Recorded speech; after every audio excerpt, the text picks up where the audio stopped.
you? How you been today? Very good, thank you. And how are you, Angela? I've been very good. So excited about your course. Yeah, me too. Yes, and I want to share to the audience who is watching to this podcast and radio show on Radio Lumini that that I can give my personal experience. But before that, when I discovered Natasha, I would say like a year ago, and you start reading about the coaching, mindfulness, and yoga, and all these things. I start learning about all these disciplines, how can improve ourselves as a person. But there's an application that you suggest me for me to download, and I'm following you, and there's other people that do the same disciplines, coaches, but in my case, I follow you because I feel connection with you.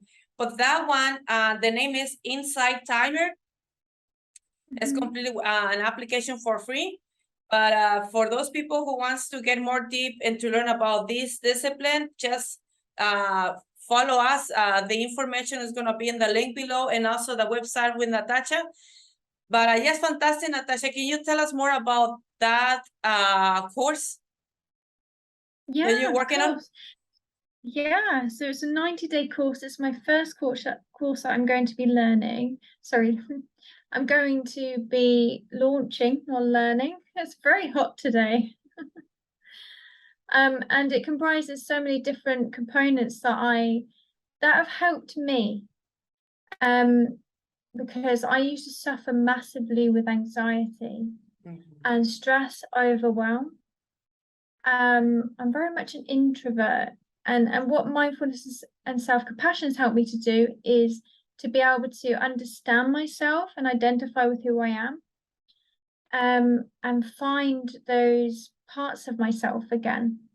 And that's exactly what I do for other people that I work with, help them to overcome anxiety, help them to identify with themselves and make better decisions through what I teach within my course. So what my course helps to do is eliminate anxiety. I offer a method which helps you to understand your thought processes and also to make better decisions. Help you to connect on a more intuitive level. So you start to learn a little bit more about intuition and how you can use that within your own life. We all have intuition. It's just tapping into and understanding it much better, being non-judgmental of your thoughts, building more confidence, and learning to be more self-compassionate. And like you explained before, Angela, that you find it hard to be compassionate with yourself at times. Yes.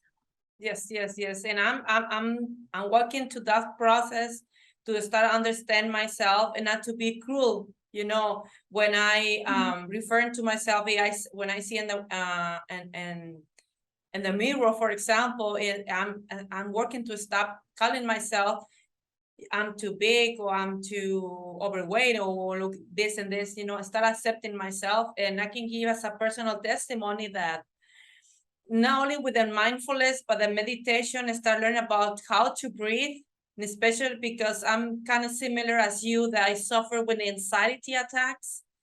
And even I like to play your meditation even at my work office, my full-time job, because some places like in the United States, for example, they are not used to have windows. And when you are like a cage with no windows, brings a lot of anxieties. It happens to me. So when I started feeling like that, I play your videos. Even I watched them before, but I really appreciate that you bring every week a new ones and don't miss any one of them. So I like to listen to them. The content that you provide is so fantastic. So as a personal experience and testimony, I'm sorry, I strongly recommend for those people. Doesn't matter, you don't have to be an actor or an actress or any film industry. Doesn't matter which industry you are performing, you're working with.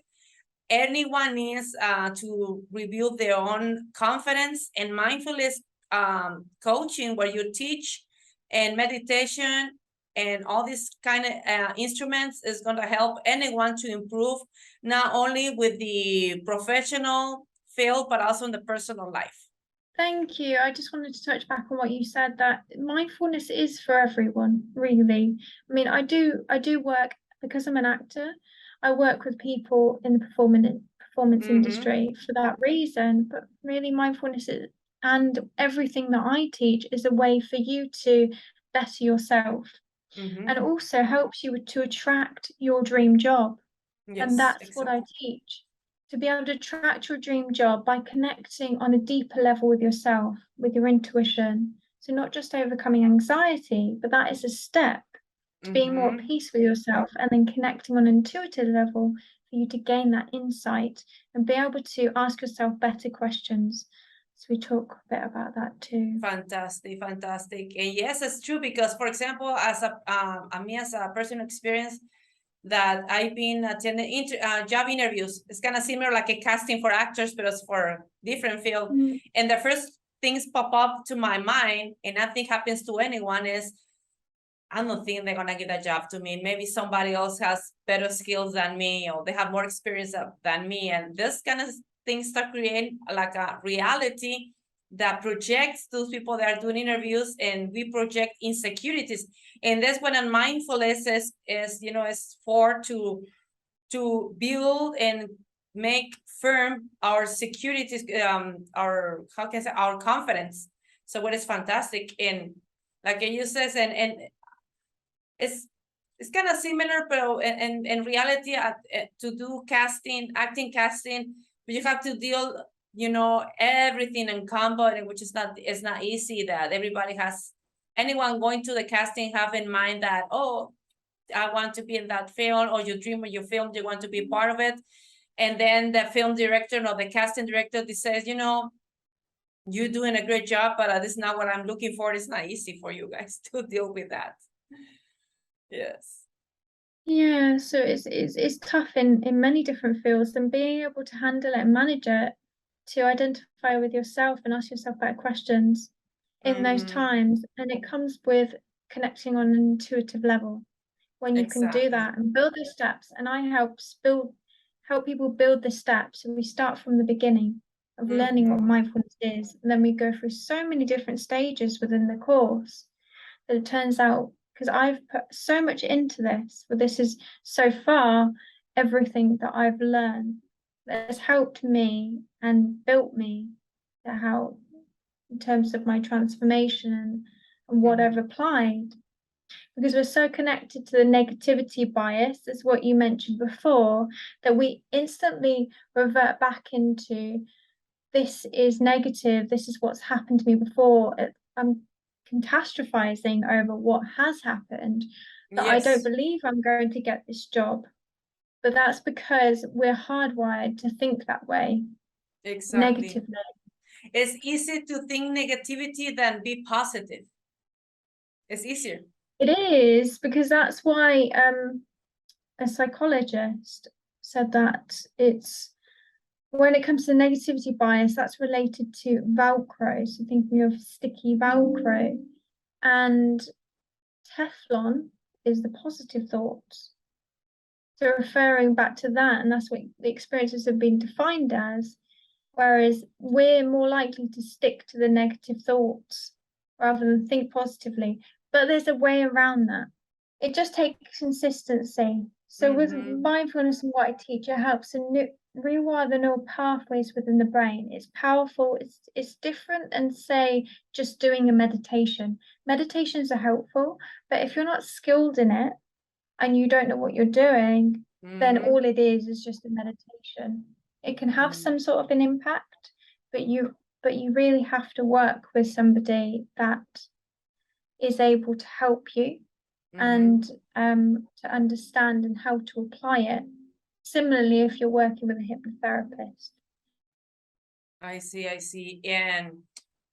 And for example, for meditation, for those people who are they don't know too much about it, or simply they have a fixed idea, they have to be like a Buddha style, with blank mind. It's not like that. No, you can do meditation in so many different ways. It's just to find peaceful, connect yourself. So what is more meditation, for those people that are learning or they don't know anything about meditation?